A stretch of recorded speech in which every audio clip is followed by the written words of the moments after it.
Cet épisode est réalisé en collaboration avec le Fonds immobilier de solidarité FTQ. Vous êtes à l'écoute de Station Constructo, un balado spécialisé pour le secteur de la construction au Québec. Bonjour à tous et à toutes et bienvenue au balado Station Constructo. Nous abordons dans le cadre de cette série d'épisodes l'immobilier durable sous différentes facettes. La décarbonation, la carboneutralité, la durabilité, l'abordabilité et la rentabilité constituent des cibles particulièrement privilégiées et en raison des contextes économiques, sociaux et environnementaux actuels. Au fil des épisodes, nous allons en apprendre davantage avec des projets durables, bien de leur époque, et nous allons conclure cette série d'épisodes en discutant des résultats d'une étude sur la rentabilité de l'immobilier durable, l'étude Génération 1.5. Le monde de l'investissement dans les secteurs immobiliers et de la construction connaît d'importants changements. Les changements climatiques, dont nous prenons conscience de l'ampleur, redéfinissent nos façons de faire et la façon dont nous percevons ces industries. Le bâtiment étant reconnu mondialement comme étant l'un des importants contributeurs au changement climatique, se trouve au cœur des solutions considérées. Mais est-ce que c'est réaliste de croire que la construction durable, bien que nécessaire, soit bel et bien rentable? C'est ce que nous discutons aujourd'hui avec Philippe Hudon, qui est président et fondateur d'Aconovia, ainsi que Serge Cormier, vice-président création de valeur ESG et immobilier durable au Fonds immobilier Solidarité FTQ. Messieurs, bonjour. Bonjour, messieurs. Bonjour, ça va bien? Et merci, oui, ça va bien, merci. Merci d'avoir accepté l'invitation pour notre balado. En introduction, je parlais de l'étude Génération 1.5. Mais pourquoi le nom Génération 1.5? Ça tombe entre deux générations? C'est ma question. Non, Génération 1.5, c'est inspiré principalement de trois choses. On s'est dit au début, on cherche un générateur d'idées.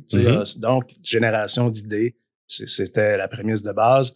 Mais rapidement, ça a fait place aux fortes valeurs qu'on associe au legs laissé aux générations futures. Okay. Donc, d'où génération plurielle, c'est comme ça qu'on l'a pensé au début. 1.5 vient mettre en évidence les objectifs élevés en matière de décarbonation qui ont supporté en fait tout le développement de l'étude et qui réfèrent à l'objectif de COP21 à l'époque de 1,5 degrés Celsius. Voilà, le fameux 1,5 degrés Celsius d'augmentation de la température. On doit l'idée originale, parce que ça vient pas de moi nécessairement, c'est Jean-François Pelletier, qui est l'ingénieur responsable du projet chez Aconovia, qui a sorti au début la base de tout ça. Moi, j'ai juste eu à y ajouter mon grain de sel. Comment vous avez procédé pour mesurer la rentabilité d'un immeuble durable? D'abord, on s'est entouré de partenaires et de collaborateurs de premier plan. C'était essentiel pour nous autres. On y a ajouté quelques membres de nos équipes internes en construction puis en investissement. Une approche rare aujourd'hui, on s'est intéressé non seulement au carbone opérationnel, celui qui est associé à l'énergie principalement, mais aussi au carbone intrinsèque, celui qui est associé aux matériaux. Ça c'est parti d'une décision qu'on a prise au Fonds immobilier il y a quelques années, de sortir le carbone intrinsèque de l'angle mort de nos analyses pour en comptabiliser les effets sur nos portefeuilles d'investissement. Okay. À des fins d'efficacité, on a choisi aussi de s'intéresser à l'électromécanique, bien entendu, mais aussi à la structure du bâtiment, puis aux 5 faces de l'enveloppe architecturale. Donc là, je parle des murs puis de la toiture. Le contenu n'a pas été considéré dans l'étude. Le bâtiment a été évalué sur une durée de vie de 60 ans. C'est des principes qui sont reconnus en Amérique du Nord. Et nos projections ont été faites sur 10 ans. Puis finalement, les coûts de construction ont été remis à jour en 2023 parce que c'est l'année où on a procédé à l'étude. Et nos comparables se sont basés sur les normes qui sont édictées par le Code national de l'énergie pour les bâtiments 2015. Vous avez effleuré le sujet tantôt. Les collaborateurs et les partenaires de l'étude, quels sont-ils? Nos 3 partenaires financiers, en fait, ont été très, très faciles à convaincre à cause de l'alignement des intérêts avec le sujet et les objectifs de l'étude. Il s'agit d'Hydro-Québec, d'Énergie, qui n'ont pas besoin d'être présentés, et de Devimco, qui est l'un de nos partenaires d'affaires majeurs. On a ajouté à ça une équipe d'experts qui a été dirigée par la firme Aconovia, présidée par Philippe, qui est assis en face de moi aujourd'hui. Aconovia, qui est un spécialiste de la décarbonation et qui s'est chargé, en plus de la direction du projet, des aspects qui sont associés à la décarbonation opérationnelle et aux simulations énergétiques. Vertima s'est ajouté à nous, Vertima qui est connu dans le domaine des déclarations environnementales de produits, par exemple, mais qui a travaillé ici sur l'analyse de cycle de vie dans notre projet, analyse de cycle de vie qui a le lien avec le carbone intrinsèque. Ouais. Blinge Voyage Charbonneau, mieux connu sous le nom de BJC, qui est une firme experte fortement engagée dans la transition vers une économie durable, a simulé tous nos scénarios financiers. Et Edific, l'entrepreneur général qui est membre de la famille de Vimco, qui a participé au niveau de l'approche constructive, au niveau des estimations aussi. Ça fait beaucoup de monde d'impliquer dans le projet Génération 1.5. Je me tourne vers Monsieur Philippe. Pourquoi avoir choisi de présenter 2 scénarios de bâtiments durables? En réalité, on a regardé 2 scénarios qui pourraient être pertinents. On aurait pu en regarder 10, mais au bout de la ligne, les conclusions de l'étude n'auraient pas changé. Oui, en termes de valeur numérique, on aurait changé un peu les valeurs, mais en termes de conclusion, on aurait tiré les mêmes conclusions. OK, tout simplement. Oui, exactement. On s'est arrêté à 2 et on voit que c'est ça. On a les mêmes enlignements au point de vue de la conclusion et des analyses de risque. Vous avez choisi un bâtiment de référence pour votre étude, si je ne me trompe pas. Oui, exactement. Ça prend une base, quelque chose sur quoi se baser. Est-ce que vous voulez nous présenter ce fameux bâtiment de référence-là? À quoi il ressemble? C'est quand même un bâtiment d'importance. C'est un actif, un gros actif qu'on a en portefeuille. C'est important à mes yeux qu'on devait référer à quelque chose de concret dans un exercice de modélisation quand même. Tu sais, c'est toute de la théorie, la modélisation. Ouais. Mais on s'est fondé sur un élément concret qui était le bâtiment référence. Le bâtiment référence, on l'a choisi parmi nos actifs qui a été construit et détenu, toujours détenu par l'une de nos sociétés. Il a été livré récemment, en 2018, donc c'est un bâtiment quand même relativement nouveau, stabilisé depuis 3 ans, stabilisé dans le sens de ses revenus, ses dépenses, donc parce que l'étude a un aspect financier, vise surtout la finance, l'investissement. Donc, on avait besoin d'obtenir ces données, ces résultats financiers-là. Il s'agit d'un résidentiel locatif, un actif résidentiel locatif de 320 logements avec des espaces commerciaux au rez-de-chaussée et situé à Montréal. OK. Donc, à partir de là, l'étude s'est bâtie et puis c'est comme une espèce de référence, comme on le disait au début, puis vous développez le truc, là. Exact. Donc, comparaison a été faite à partir de ce bâtiment-là. Voilà, c'est clair. Donc, une étude de la sorte, est-ce que ça a déjà été fait? Une étude de la sorte, non. D'être des ingénieurs, des investisseurs immobiliers, des experts en modélisation financière, souvent, on va faire des analyses techniques, puis on va parler en termes de période de retour sur investissement simple, des PRI, puis on a des règles du pouce dans le marché qu'on dit, c'est en bas de 5 ans, ça marche pas. Là, c'est intéressant de voir des experts de la finance, puis d'être capable de se projeter dans le futur et de vraiment bien analyser la rentabilité d'un bâtiment durable. Parce que finalement, un bâtiment, ça coûte cher à bâtir. Parce qu'il y a des résultats à donner puis à faire. Bon, entre autres, les matériaux, l'équipement électromécanique dont vous en parliez tantôt, tout ça fait en sorte que ça coûte plus cher. Est-ce que finalement, ça va être plus rentable? Est-ce qu'on va voir le bout de ça? La réponse est oui. C'est une bonne nouvelle. On est heureux de l'annoncer. Mais juste, si tu me permets, je voudrais revenir sur la question précédente là, où on parlait de l'étude, si elle avait déjà été faite. Oui. La réponse, dans mon sens, c'est non aussi, principalement pour 2 aspects qui sont assez fondamentaux. D'abord, on a sorti le carbone intrinsèque du garde-robe, ce qu'on fait rarement au niveau de ces analyses-là. On est généralement en carbone opérationnel. Et surtout parce qu'on a voulu mettre à profit la science du bâtiment pour procéder à des analyses purement financières. Donc, c'était une façon pour nous autres d'utiliser le langage des investisseurs pour les investisseurs, parce que c'est notre auditoire cible.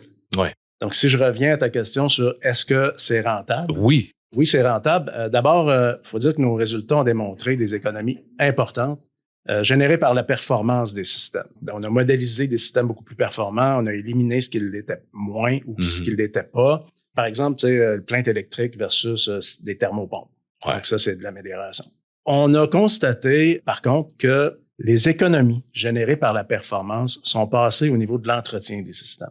Okay. Parce que les systèmes étant plus sophistiqués, évidemment, ils demandent plus d'entretien.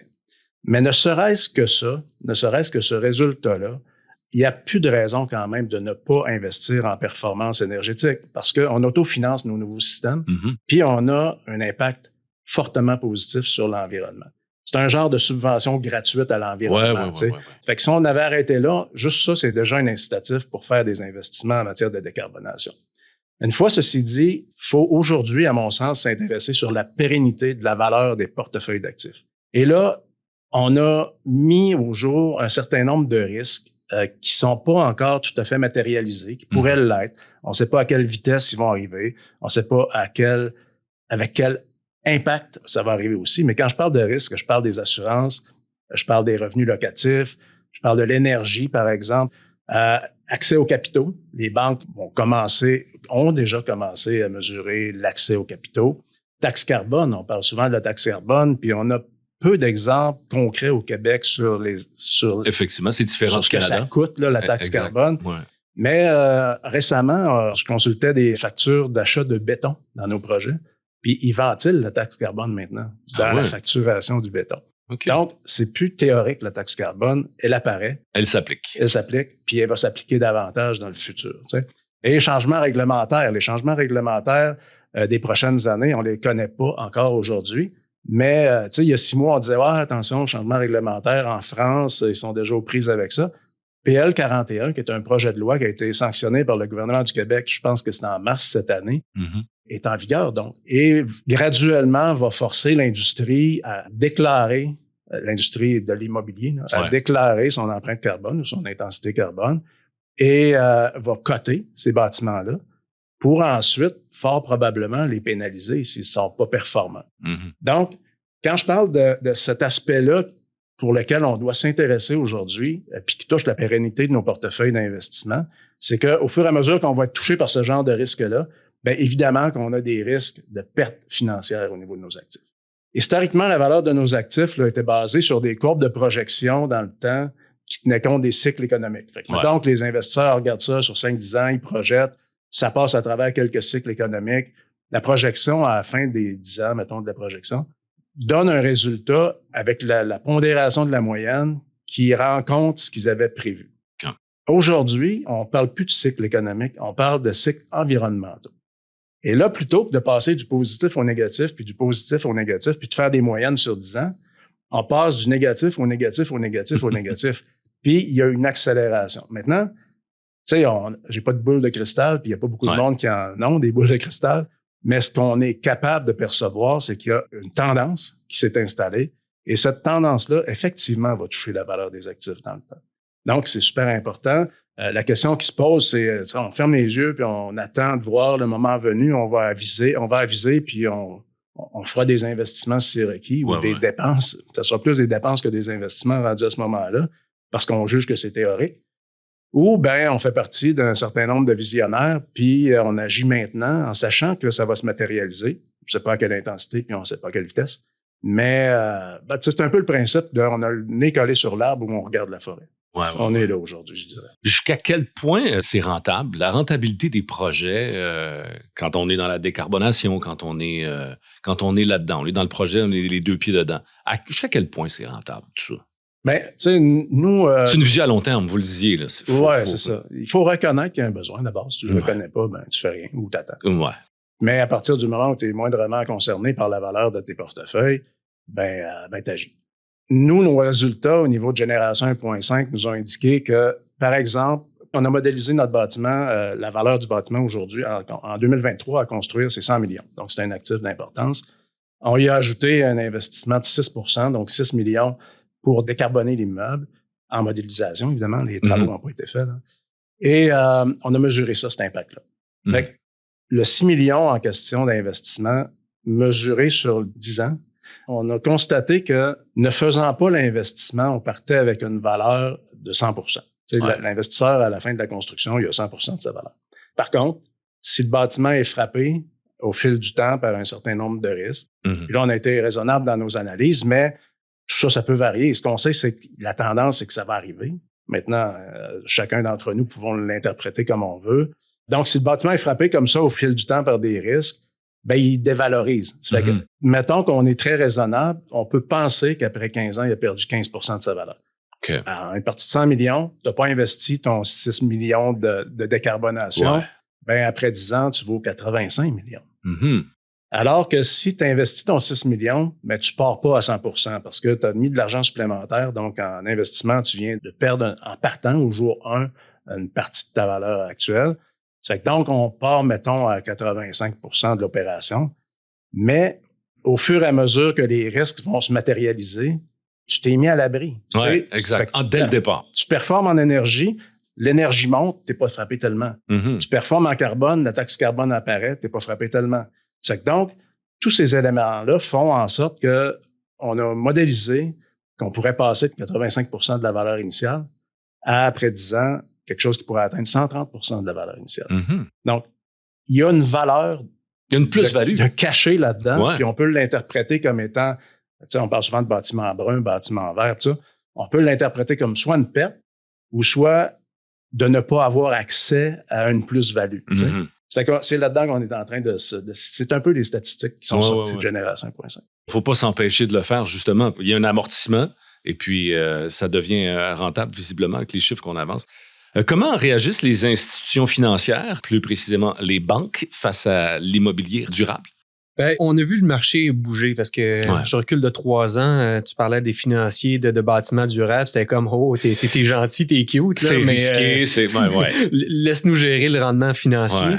Puis aujourd'hui, ce qu'on voit, c'est qu'il y a une tendance qui s'oriente vers ça. Puis j'avais une discussion avec un développeur puis un investisseur. Puis je trouvais ça vraiment intéressant. Le développeur dit, OK, qu'est-ce que tu me donnes aujourd'hui pour développer un bâtiment durable? Est-ce que tu me donnes des incitatifs, des conditions de prêt favorables?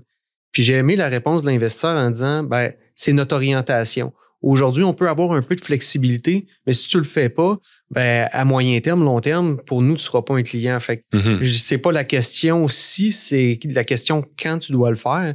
Puis dans le fond, c'est un peu ça que le message est en train d'être partagé dans le marché. Quels éléments ont davantage influencé les résultats de l'étude? Bon, par exemple, semble-t-il plus rentable de réduire le carbone opérationnel, d'utiliser des matériaux avec un plus long cycle de vie, par exemple? Ben, un des points qu'on s'est rendu compte dans l'étude, c'est que le carbone intrinsèque, dans le fond, contenu dans les matériaux, sur le cycle de vie, sur la durée de vie du bâtiment, est très élevé. Dans le fond, il couvrait 80-85% des émissions de carbone sur tout le cycle de vie. Fait que si on voulait vraiment réduire à la source, il fallait vraiment aller attaquer cette portion-là dans un premier temps.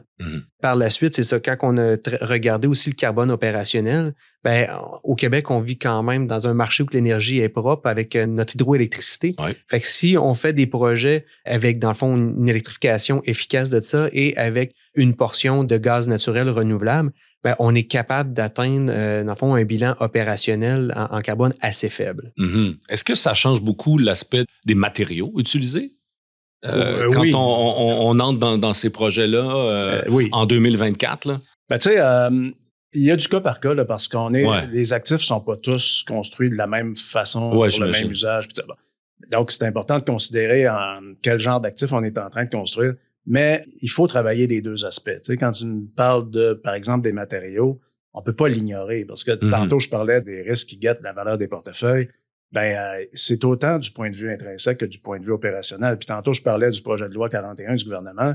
Il va toucher la partie intrinsèque. Ce ne sera pas juste des déclarations de carbone opérationnel. Le problème avec l'intrinsèque, quand tu t'es pas préoccupé de ça au moment de la conception, c'est qu'il est difficile à remplacer après. On sait que des équipements électromécaniques ont une durée de vie qui sont des fois relativement courtes. Puis, quand vient le temps de les remplacer, tu peux te tourner vers des équipements beaucoup plus performants. Fait que là, tu viens d'agir sur ton empreinte carbone opérationnelle.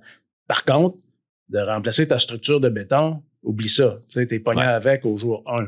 Même chose, par exemple, pour ton enveloppe architecturale, qui normalement devrait être construite pour une 50aine d'années, au moins, on l'espère en tout cas. T'sais. Et donc, quand tu veux intervenir sur ton empreinte intrinsèque, oublie ça. C'est majeur comme investissement. On parle de rétrofit. Alors, puis, tu sais, tantôt, je parlais de statistiques sur les résultats qu'on avait. J'ai pas mentionné ça, mais dans l'exemple où tu n'as pas fait d'investissement de décarbonation au jour 1 de ton investissement, puis que la réglementation te force à un rétrofit à la 7e ou à la 8e année, parce que là, c'est devenu tellement sévère au niveau de l'intrinsèque puis de l'opérationnel, ben c'est plus de 100% à 85%, tu passes ta valeur, c'est de 100% à 25%. Tu sais, parce qu'un rétrofit, c'est majeur. Donc, il ne faut pas ignorer la question des matériaux dans les bâtiments. Il faut tout inclure. Est-ce que certains résultats de cette étude-là vous ont surpris? Est-ce qu'ils nous ont surpris? Peut-être pas. On peut-être oui et non. Répondu à des réponses qu'on avait intuitivement. Tu sais, moi, un élément là-dedans, tu sais, souvent en énergie, on va parler de période de retour sur investissement, puis tu sais, il faut des subventions pour réduire la période sur investissement.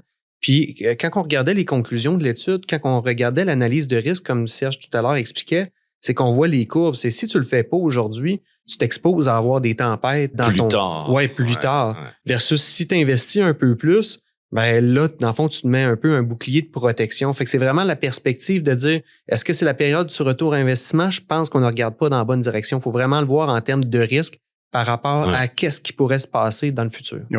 Puis tu sais, moi, la première surprise que j'ai eue, c'est je vais le dire entre guillemets, la consommation des coûts d'entretien, là, tu sais, des économies d'énergie qui sont passées dans les coûts d'entretien des nouveaux équipements. Mm-hmm. Quand on a constaté ça la première fois, on a dit, on ne fera jamais de bâtiment durable. Là, tu sais.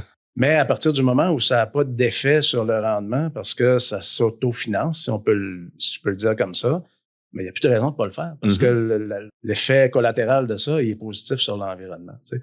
Donc, la portion des coûts d'entretien, c'est super important. L'autre question que je me suis posée au fur et à mesure que nos résultats sont sortis, c'est qu'on s'est dit, ça se peut-tu qu'on soit en train de bâtir aujourd'hui des immeubles qui sont pas pérennes, qui ne passeront pas le temps. Fait qu'il faut s'arrêter à ça. On ne tombera pas dans le mélodrame, là, mais on a cette responsabilité-là.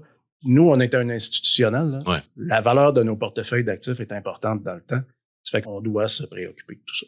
Qu'est-ce qui est intéressant, c'est que on travaille avec plusieurs développeurs immobiliers.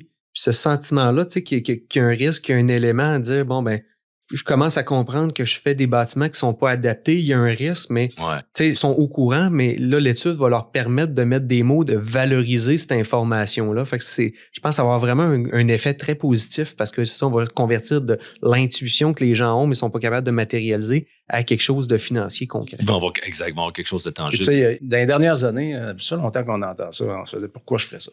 Ouais. Puis là, on est en train de basculer vers le comment je vais faire ça parce que on a beaucoup de démonstrations qu'il faut passer à l'acte. Je parlais des risques tantôt. Tout le monde est au courant de ça. Il faut juste commencer à le considérer. Mm-hmm. Donc, on est en train de passer du pourquoi au comment, puis c'est une bonne nouvelle, je pense. Puis Génération 1.5, tant mieux si ça y contribue. Oui, tout à fait. Est-ce que dans les années à venir, vous allez, si on se projette un peu, un nouvel exercice semblable sera possible? Vous allez continuer, vous allez le refaire? Est-ce qu'un exercice semblable de prendre d'autres types de bâtiments ou autres, on risque d'arriver avec des conclusions similaires? Un des éléments qui pourrait être poussé, c'est plus au niveau des risques. Aujourd'hui, on a défini des risques, on a évalué une valeur, une plage ou un taux de matérialité de ces risques-là. Avec le marché, il faudrait creuser un peu plus, avoir une certaine uniformisation, une même compréhension pour arriver justement à changer un peu les modèles de prise de décision. Fait que ça changerait quand même beaucoup la façon là, de voir l'investissement immobilier puis le développement immobilier. Oui, puis tu sais, une des choses qui pourrait être faite peut-être, puis je suis d'accord avec toi, là, on ne peut pas recommencer ça tout le temps parce que ça ne serait pas performant, mais par rapport à la courbe des risques, là, ça pourrait être intéressant de la mesurer dans le temps. Tu sais, il y a une perception que c'est un peu farfelu, ça, ces affaires-là, à l'occasion. Tu sais, c'est trop théorique, puis bon, on est dans quelque chose de difficilement mesurable. Souvent, l'industrie veut avoir du concret. Ouais. Alors là, on parle de quelque chose de possible dans le futur. Fait que donc, la révision des effets de cette courbe-là dans le temps, en mesurant ce qui s'est réellement matérialisé, ça pourrait parler aussi à l'industrie. Tu sais. Fait que, parce que, tu sais, l'exemple que je donnais tantôt, c'est on était dans les changements réglementaires il y a 1 an, ça passait par-dessus la tête de tout le monde. Là, on s'intéresse à PL 41 qui est sanctionné.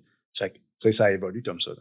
Les risques, c'est ça, évoluent beaucoup. Tu sais, j'aime regarder un peu dans le rétroviseur. Il y a 5 ans, Hydro-Québec parlait d'abondance énergétique, puis qu'est-ce qu'on va faire avec nos surplus, alors qu'en 5 ans, ça l'a changé. Puis, c'est vrai. Il y a 5 ans, on ne savait pas c'était quoi la COVID. Fait que, tu sais, c'est ça, les risques changent, évoluent. Il faut être capable de se projeter, mais en même temps, c'est ça, c'est toujours difficile. Puis, quand on prend des décisions, c'est très facile de prendre des décisions basées sur qu'est-ce qu'on connaît. On connaît bien le passé. Et fait qu'on essaie juste, on va indexer les éléments. Mais en réalité, aujourd'hui, on entame la phase de transition énergétique. La réalité future va être complètement différente du passé. Fait que c'est là que c'est difficile de faire cette projection-là. On va plus climatiser que chauffer. N'est-ce pas? C'est pas mal toujours ça qu'on pense.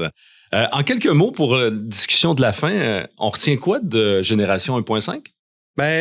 Comme je viens de dire, ça fait 20 ans que je fais de l'efficacité énergétique, puis là, on entame vraiment la phase de transition. Fait que nos réflexes, ils vont complètement changer. Puis, quand on entame une phase comme ça, j'aime comparer au numérique. Il y a des leaders visionnaires qui vont passer à travers puis qui vont saisir cette opportunité-là. J'aime souvent comparer ça à Amazon Sears. Fait que, moi, aujourd'hui, je ne vois pas de camion Sears passer en avant de chez nous. Fait que c'est une réelle opportunité à saisir pour ceux qui vont avoir un peu cette vision-là, cette compréhension du risque. Nous autres, au Fonds immobilier, au jour 1, on a déjà choisi sciemment de partager les résultats avec l'industrie. On ne voulait pas faire des résultats un avantage concurrentiel chez nous en se les gardant. Là, t'sais. Alors, il nous importait de contribuer à la transition environnementale juste, Puis on est convaincu que plus on va être de fous dans l'opération, plus favorable ça va être. Dans le fond, c'est qu'on essaie d'induire du changement. Oui, on est dedans. On a fait le tour de la question, puis en espérant qu'on aura d'autres discussions dans le genre, c'est hyper intéressant. Messieurs Philippe Hudon et Serge Cormier, merci beaucoup de votre participation. Merci. C'est ce qui termine cet épisode de notre série sur des projets bien de leur époque. Nous souhaitons remercier Serge Cormier et Philippe Hudon de leur participation à cet épisode. Nous remercions aussi le Fonds immobilier de solidarité FTQ, avec qui nous avons travaillé en collaboration pour réaliser cette série. Suivez-nous sur les réseaux sociaux pour rester à l'affût de la sortie de notre prochaine série d'épisodes qui portera quant à elle sur une toute autre thématique. Tous nos épisodes sont également disponibles sur portailconstructo.com, section Balado. Merci beaucoup et à très bientôt.